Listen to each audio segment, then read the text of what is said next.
بسم اللہ الرحمن الرحیم۔ السلام علیکم ورحمۃ اللہ وبرکاتہ۔ آج سے تقریباً 1000 سال پہلے ہندوستان میں ایک بہت بڑا مندر تھا جو ہندوستانیوں کی سب سے بڑی عبادت کا مرکز بنا ہوا تھا۔ یہ دنیا کا سب سے بڑا مندر سومناتھ کے نام سے جانا جاتا تھا۔ لوگ دور دراز سے سفر کر کے اپنی منتیں اور مرادیں پوری کرنے کے لیے سومناتھ کے مندر آتے تھے۔ سومناتھ کا مندر بہت مشہور تھا۔ یہاں سونے اور چاندی کے بت تھے۔ ہندو یہاں آ کر پوجا کرتے تھے۔ سومناتھ کے مندر کی خاص شہرت ایک دیو ہیکل بت تھا۔ یہ بت بغیر کسی سہارے کے ہوا میں کھڑا کیا ہوا تھا۔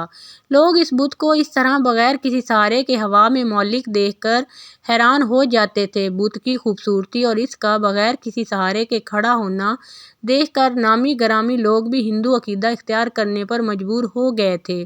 لوگ دوسرے ممالک سے سفر کر کے سومناتھ کے مندر میں آتے اور اس بڑے وزنی بت کو بغیر کسی سہارے کے ہوا میں معلق دیکھتے تو اس کو سجدہ کرنے پر مجبور ہو جاتے۔ ہندوؤں نے اس بت کو بڑے تکنیکی طریقے سے تیار کیا ہوا تھا۔ اس کا منہ بہت بڑا تھا اور پیٹ کو بڑے طریقے سے بنایا گیا تھا کہ اس کے پیٹ کے اندر کئی ٹن کے حساب سے سونا، چاندی اور زیورات سما سکتے تھے۔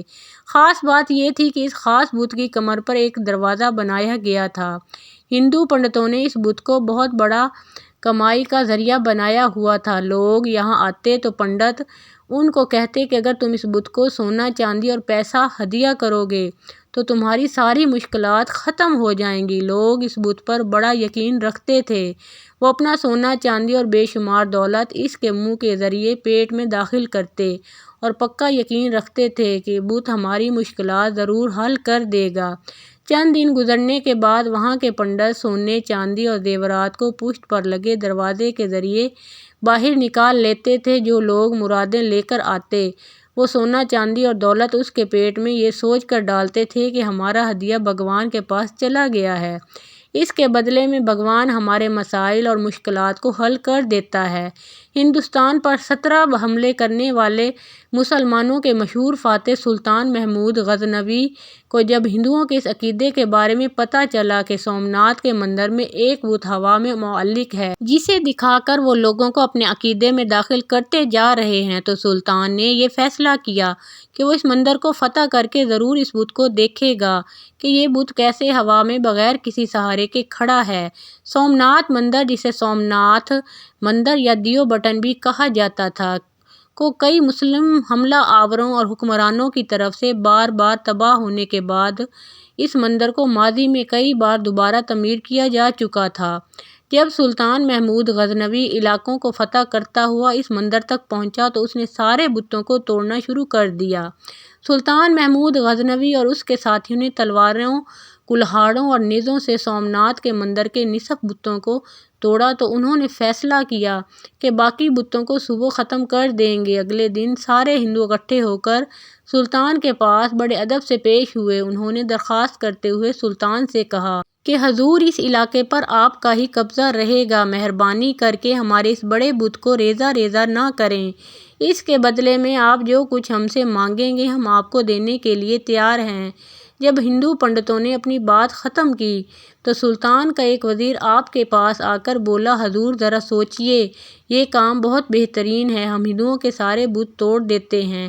ایک بت کے کھڑا رہنے سے ہمیں کیا نقصان ہوگا؟ اس کے بدلے جو ہم کو دولت ملے گی اس سے ہماری حکومت بہت مضبوط ہو سکتی ہے۔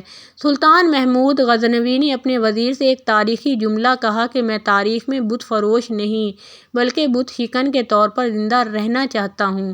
صبح ہوتے ہی اس صدی کے مشہور سائنسدان اور دانشور البیرونی کو سلطان نے یہ مہم سونپ دی کہ وہ جلد سے جلد اس بت کے ہوا میں معلق ہونے کی وجہ معلوم کرے۔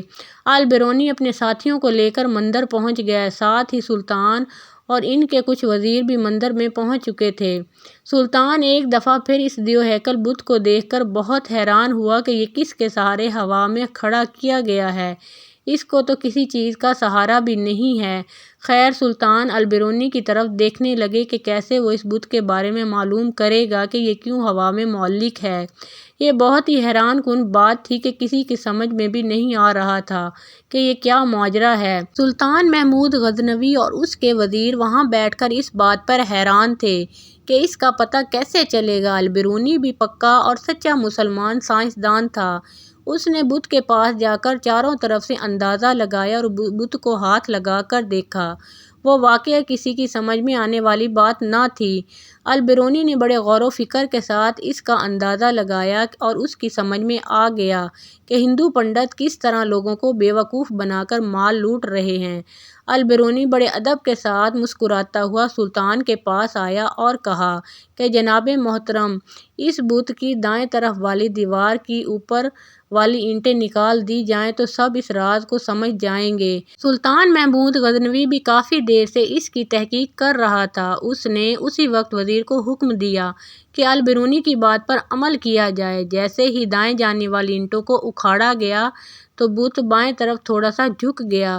بت کو ابھی گرایا نہیں تھا کہ سلطان محمود غزنوی نے البرونی سے حیران ہوتے ہوئے پوچھا کہ آپ اس تحقیق تک کس طرح پہنچ گئے؟ البرونی نے جواب دیتے ہوئے کہا، جناب، اس مورتی کی جسامت اعلیٰ قسم کے لوہے سے بنائی گئی ہے۔ اس کے گرد جو دیواریں اور اس کے اوپر جو چھت تعمیر کی گئی ہے وہ کسی مٹی سے نہیں بنائی گئی بلکہ مقناطیس سے تعمیر کی گئی ہے۔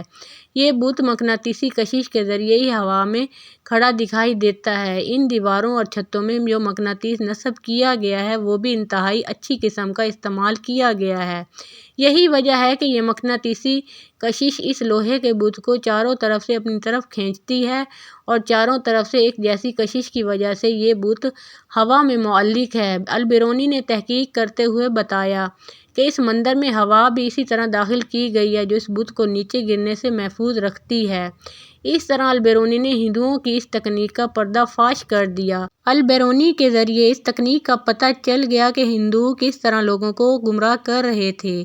سلطان محمود غزنوی نے اپنے ساتھیوں کو حکم دیا کہ اس بت کو ریزہ ریزہ کر دو تاکہ اس کا نام و نشان اس دنیا سے مٹ جائے۔ چنانچہ اس بت کو پھر ریزہ ریزہ کر کے نیست و نابود کر دیا گیا۔